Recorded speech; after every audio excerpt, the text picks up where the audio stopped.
Welcome back. Now, one of the other things we can do with Amazon S3 is we can offload all of our media and images to Amazon S3 once they are uploaded to our WordPress installation. And we can do that through a WordPress plugin. We're going to click Add New again. We're then going to write in S3.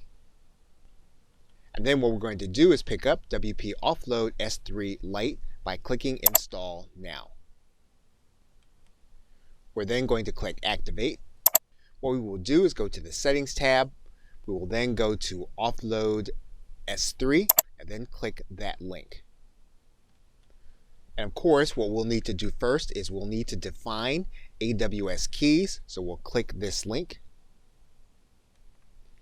Now, if you don't want to change the WP config file, you can actually put your keys into a form. We can click this link.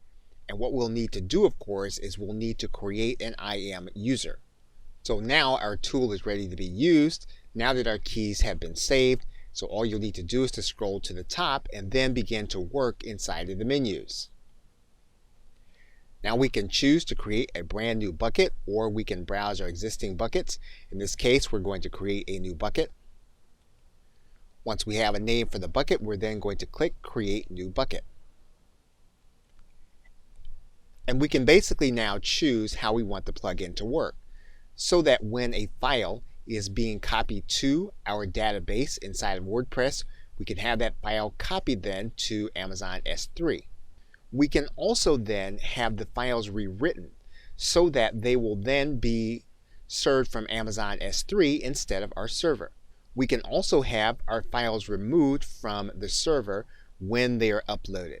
So basically, we have a number of options with this plugin, being able to use Amazon S3 as a partner with our WordPress website in order to manage our media files. Okay, so with that, thanks, and I will see you in another video.